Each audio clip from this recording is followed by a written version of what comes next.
Hey guys, just a quick note before the podcast. If you guys are interested in branding, marketing, or sales, I have a free masterclass on our website, www.codessa.io/training, or you can just go to the website and click get the free masterclass. It's a great 6 day email series. It's all about branding, marketing, and tactics to grow your sales. Also, we have a new podcast series, CMO and Joe. We're interviewing the best and top and brightest CMOs, chief marketing officers, and marketers of lucrative companies.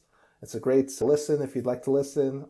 And yeah, just let me know what you guys think. I really appreciate it. I really appreciate you guys. Have a great day. Hey, what's up, podcast family? This week I talked to Benjamin Sze. He's the CEO of Decibel Cannabis Company. They're a publicly traded company providing the highest quality cannabis products and retail experiences. On the podcast, we talk about how to make important decisions as a leader, how to deliver a great product through listening to your customers, the common myths about entrepreneurship, and much, much more. Remember to rate and subscribe to the podcast if you haven't already. You get awesome local leader and entrepreneur stories each week, jam-packed with their unique insights. Leave me feedback at joe@codessa.io on some of the stories or questions you want to hear. I read them all. Now to the podcast. Hope you guys enjoy.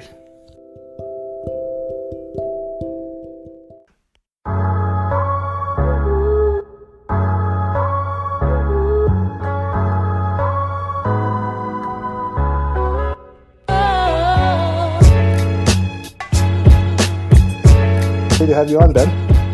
Thanks so much for having me. It's been a pleasure. Tell us a little bit about yourself and kind of your origin story for our listeners. Yeah, no, my career has been pretty much all over the map. I've always been an entrepreneur since I was 17 when I started my first business. So I'm 37 now, so we're thinking 20 years ago, before eBay was in its infancy. There was no PayPal at the time. Amazon was literally just selling books, and we went in trying to sell car parts online. So that was quite interesting. And with some good luck with Fast and Furious, the first movie being released that summer, we saw significant sales uptake. So it was really a nice learning story for myself, for my career, as we understood how business worked, and getting to practice it in real life was extremely instrumental as I started realizing that building businesses was something that I was interested in to do full time. So from there on, I just never looked back. I've been involved in real estate, pretty much all facets. I've owned a liquor store.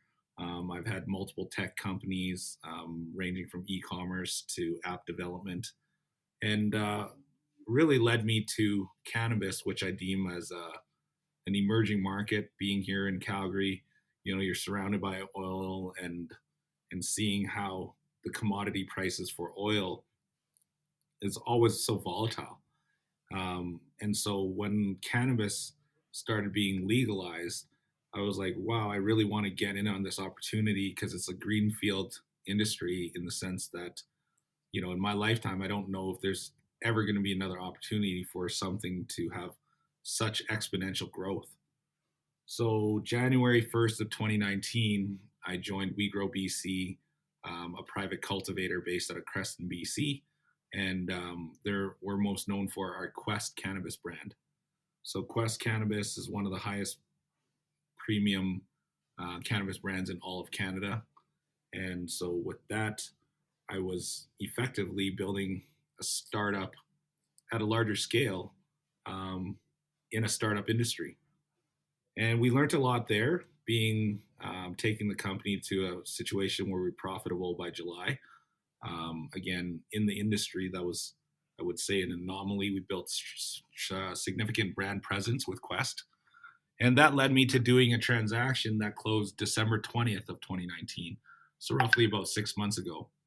And now all of a sudden, in the matter of a year and a half, I'm now the CEO of a public company, learning about what public reporting's like, and all the regulatory things that come with managing a public company. And I've embraced it. I really do appreciate it. I think it's been a tremendous learning experience, and very happy to be where I am. And cannabis now is an essential service. So it's amazing that 20 years ago, if you told me that, I would have been get out of here. But now it's an essential service, and we're running a business in a new industry. You mentioned that when you first started was when you were 17. It sounds like you're a entrepreneur through and through. What made you want to decide to venture into business and kind of stay put in business in terms of leadership and also building your businesses? Yeah, you know what? I think it's the freedom. Um, not being constrained to set working hours and making decisions that you're absolutely in control of, but also providing value and understanding that you're able to do things.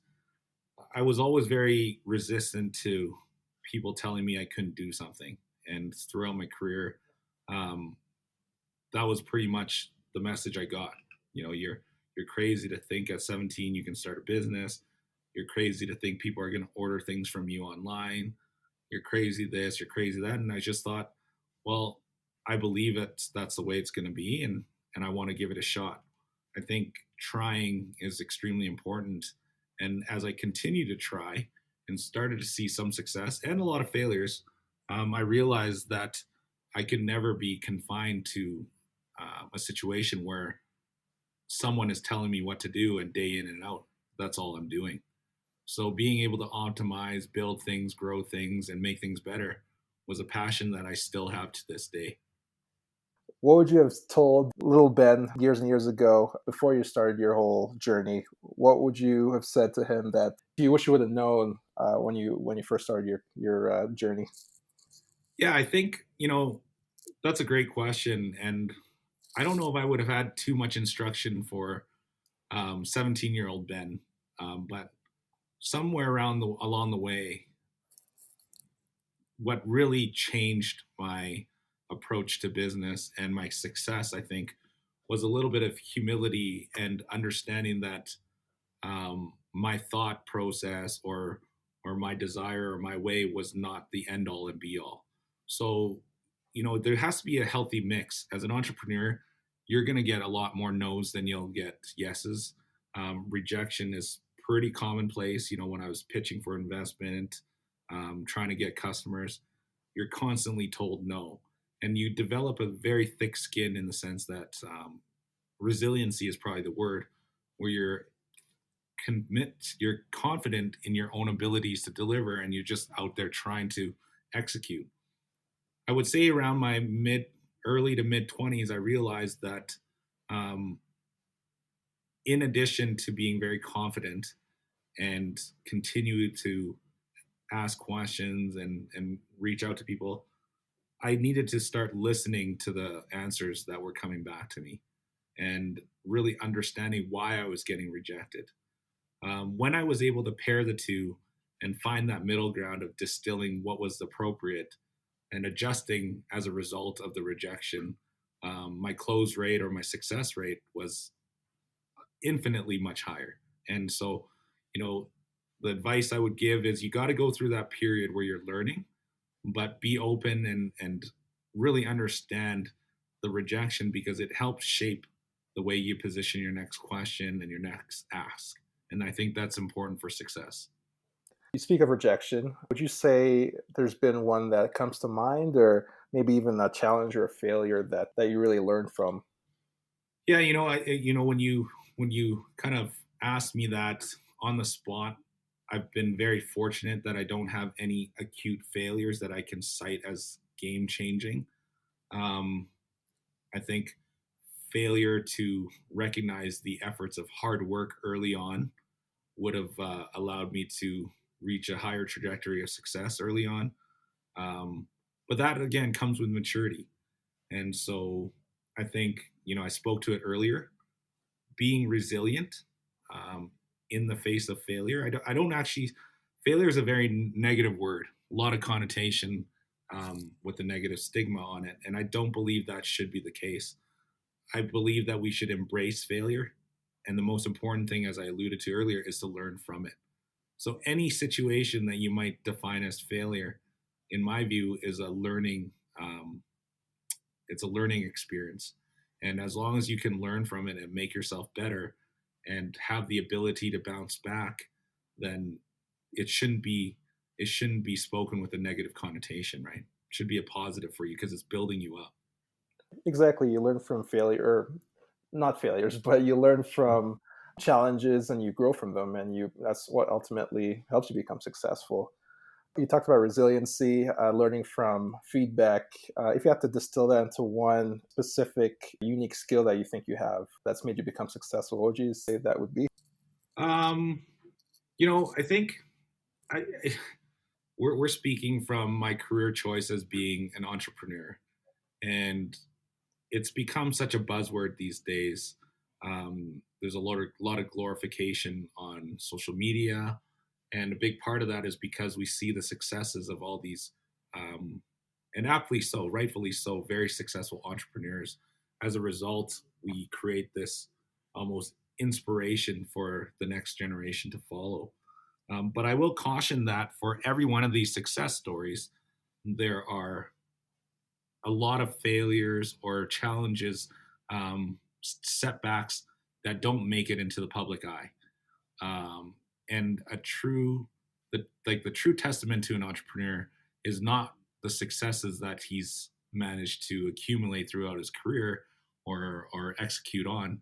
It really is a testament to his ability to stay resolute throughout the process and to be able to navigate all the rejection, get through all the hardships, balance the relationships. It's not just business related. There's a tremendous amount of sacrifice, both financially and personally, for entrepreneurs to get to the level of success that the rest of the public starts to view. And I think that skill set, um, staying level headed such that you're not emotionally vested too much into these sacrifices, managing those relationships, allows for an individual to be successful, not just as an entrepreneur, but in life in general. Yeah, absolutely. I'm super glad you even mentioned the level headedness and even the social media aspect. I agree with you. I think lots of times on social media, you see the buzzword entrepreneurs and think it's all about the private jets and champagne bottles, but there's really lots of groundwork and resiliency, like you mentioned, hearing no's, getting rejection, building that thick skin. Like, don't get me wrong, like, you should definitely embrace success. So if Mhm. if you like the private jets and you like the champagne and you've earned it, go for it. But again, like, I just want to bring it to a more practical and realist point of view. Like, those individuals that earn that right, speaking to those that are legitimate, you know, um, they didn't get there because they decided to start a company and not put in the work, not put in the sacrifice, and not face some of the challenges, such as maybe not making their bills and not being able to pay for their employees' payrolls. There's a lot of difficult decisions. Something I tell everybody: when the higher up in the food chain, if you call it, of a company or I guess in an organization that you get, the more difficult the decision making becomes because you're tasked with decisions that there's no clear right answer. It's between a rock and a hard place. You can make a decision based on a set of factors, and there really is no right decision, but you're forced to make it for the viability of the business or for the success of your company. And that's the stuff that aspiring entrepreneurs really should grasp onto. Um, and once they've made all these difficult decisions and they've managed to navigate through some of those hardships, they've earned the right to pop bottles. And so, You've led many teams, but what has been the best resources that's helped you along the way? good question. I read a lot. So, I think books are extremely instrumental to presenting a point of view.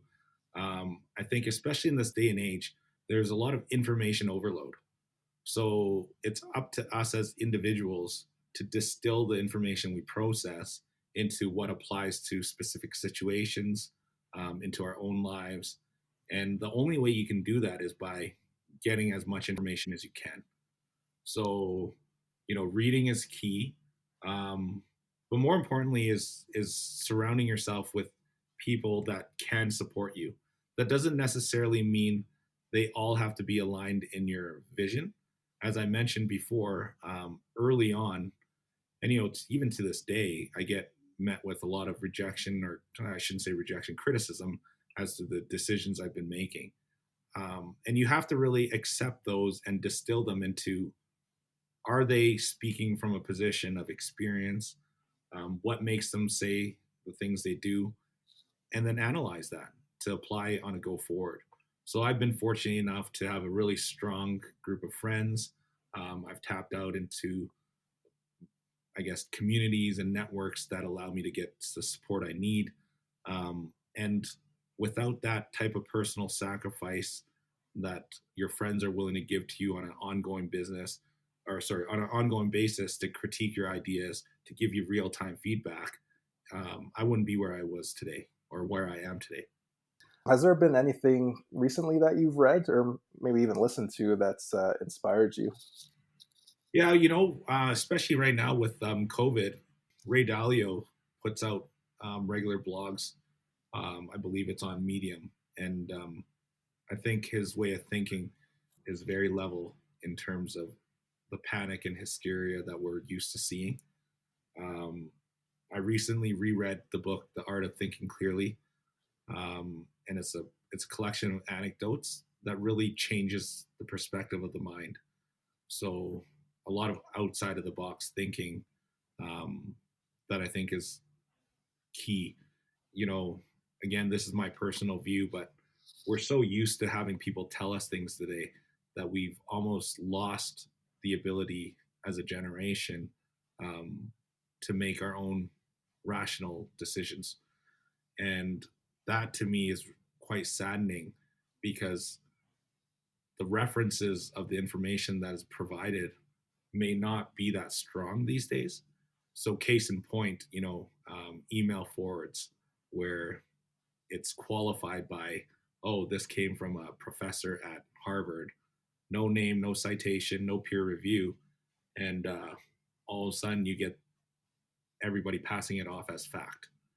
And so it's extremely important these days for our generation to maintain some semblance of critical thought, right? To assess what we're reading and how it applies to us, and if it makes sense.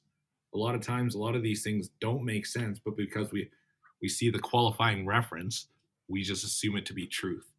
And so I just encourage everybody to process more information, read more, such that you can, for lack of a better term, call bullshit when you see it.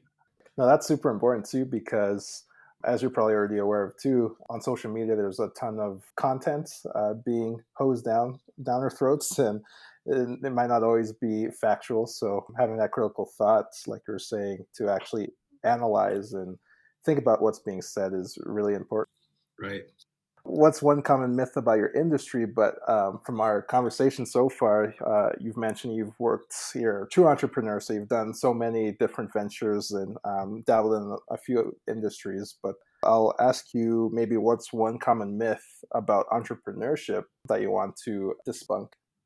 Yeah, and I think we spoke a little bit about it. It's not all the glam. In fact, more people fail than succeed, Mm-hmm. and as a result, you see.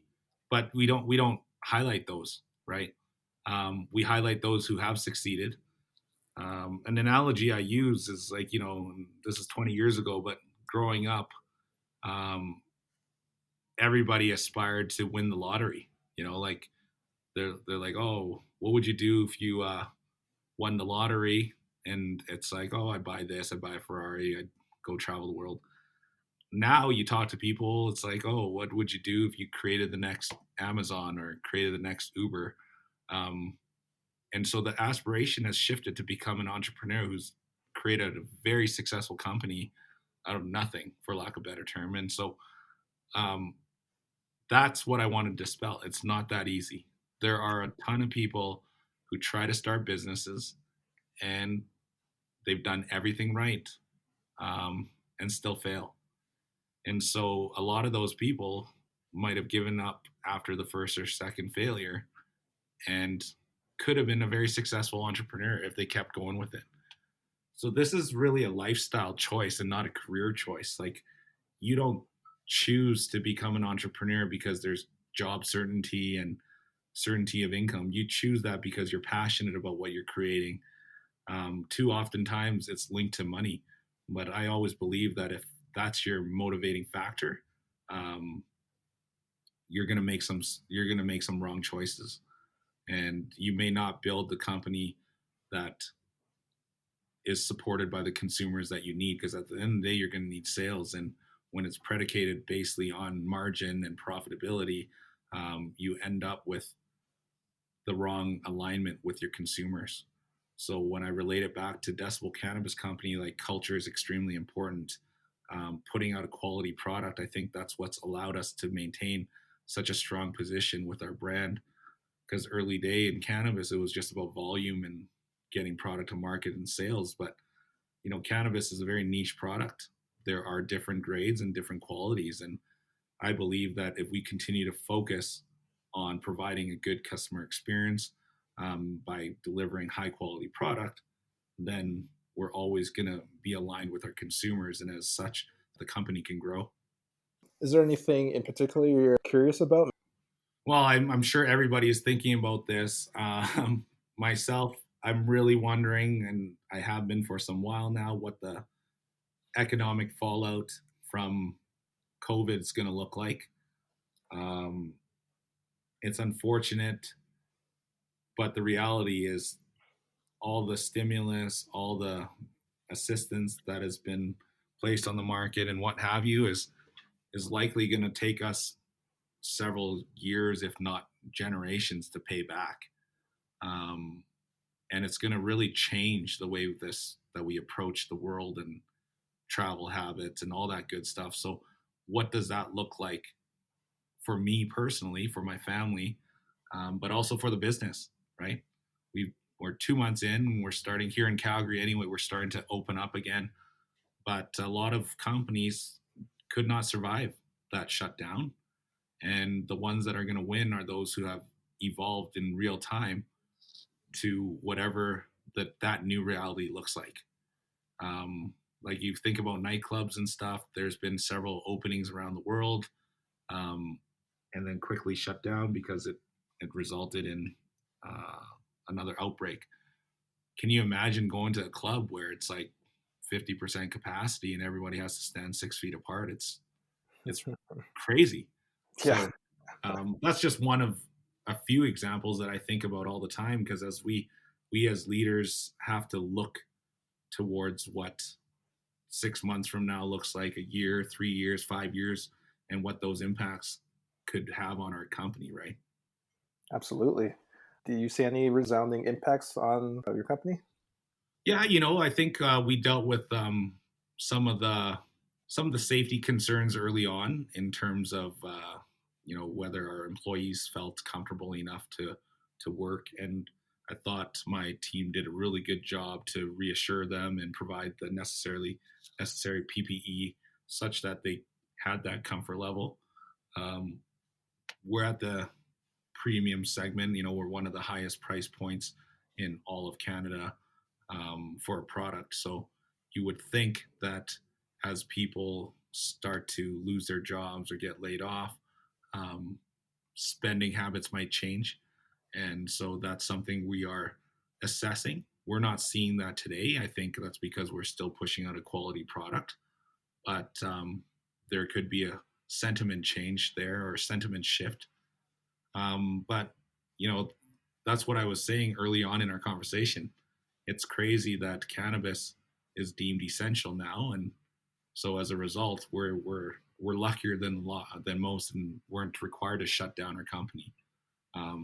But what that impact looks like, I don't quite know. Will there be an impact? Absolutely. So my next question kind of dovetails from what you're saying, but how has Calgary changed from when you first started to now? Well, I grew up when I was, 20 years ago. So I saw Calgary for the better part of my life. um, extremely prosperous. You know, oil went through several cycles, but each time it rebounded and was basically a blip in terms of company performance. So now, this most recent downturn with oil, I believe, is something that's going to be around for a little bit longer. It's not no longer short term inflection, but rather the new reality of changing global sentiment on energy. Um, Try not to steer too much into politics, but the lack of support from federal government for each of its provinces, not restricted to Alberta, and the lack of alignment as a country with respect to how we want to protect our resources. So that reality has hit, and being in Calgary, you're starting to see um, vacancy in commercial and a lot of lowered morale. But what is astounding to me is, I, in my view, a deeper focus on community and building up small business and replacing energy as a primary industry, which it likely isn't going to happen in the near term. But the fact that we're trying to embrace the the tech companies, seeing one of the biggest financings with cement, like we're starting to become accepted to the reality that energy might not be the end all be all for Alberta, and embracing different revenues through diversifying our industries. That's awesome, right? We as Canadians are very proud and we're resilient, and I think Calgary and the rest of Alberta is showing that. So we will get through it, but it's just going to take some time and certainly some support, um, nationally, federally, as well as globally. What you mentioned, Calgary becoming more of a tech community. Do you see Calgary becoming, or even Alberta becoming, a technology hub in Canada? Oh, absolutely. We got Calgary International, so we got like traveling is not a problem. We got good infrastructure and good talent, plenty of cheap office space now downtown.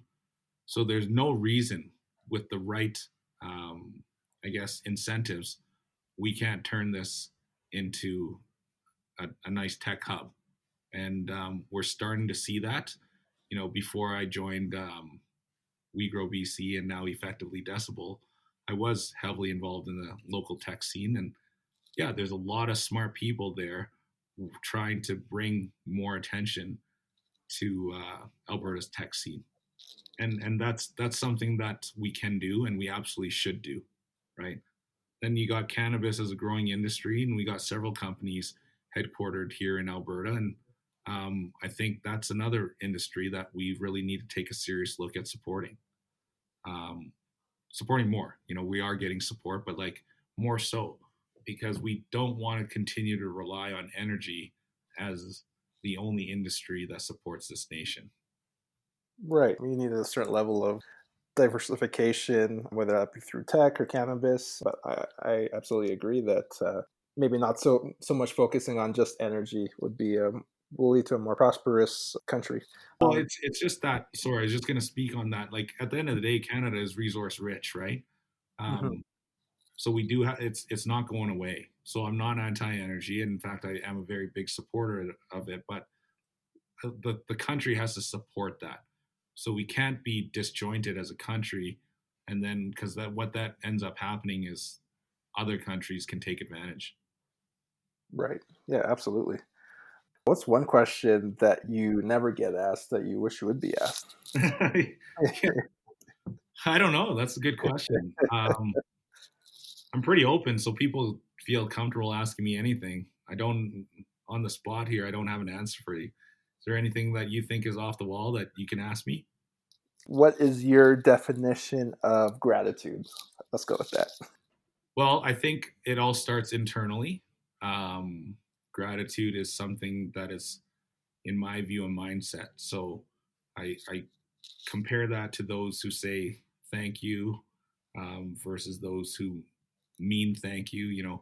I think it comes down to what your perspective in life is, because there's someone who can have everything in the world and have no gratitude, and then someone with very little and have absolute gratitude and still be much more comfortable with all aspects of life because they're able to really put things into perspective. So, for myself, I am very grateful that, I have a very supportive family.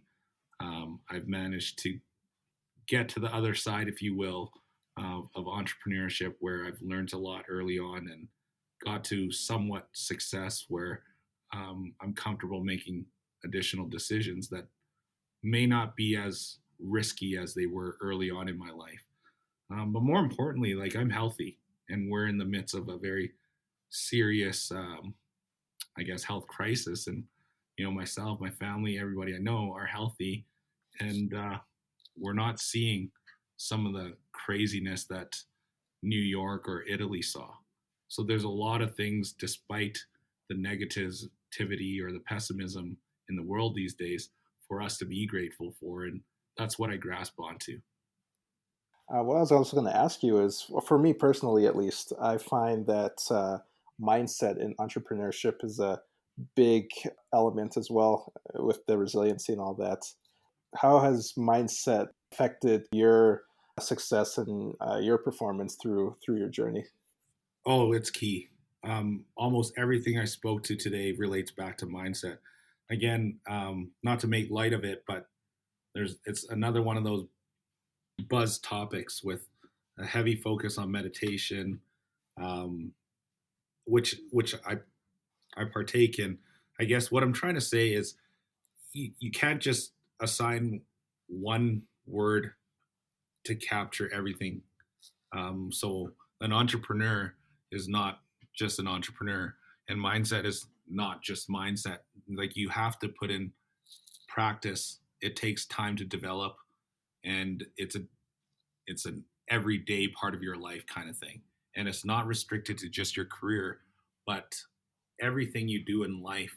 The mindset with which you approach it influences all other facets.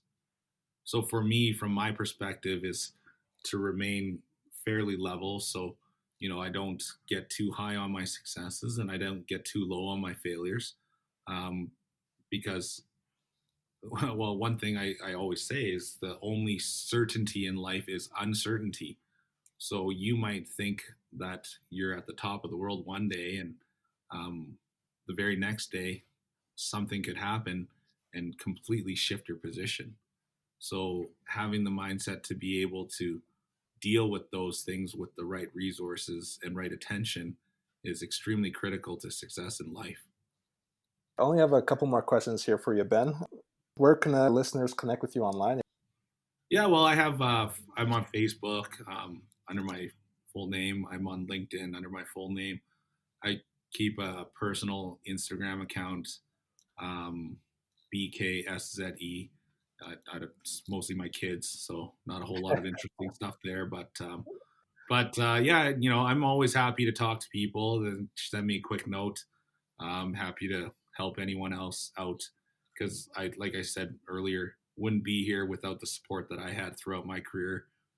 Would love to pay it forward if given the opportunity. So um, just reach out. In this day and age, I feel like you have someone's name and you'll be able to find out how to get a hold of them. That's on par for the digital age. Yeah. A little Well, scary, but it is there.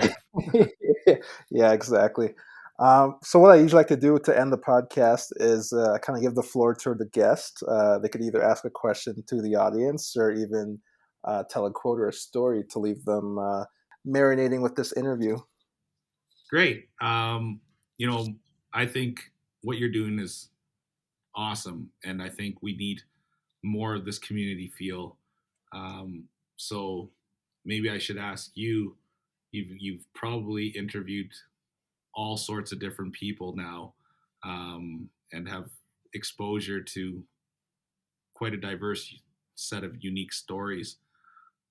In your view, what's the most instrumental to your own life in terms of I guess, instruction or experience or insight that you've received? That's a great question.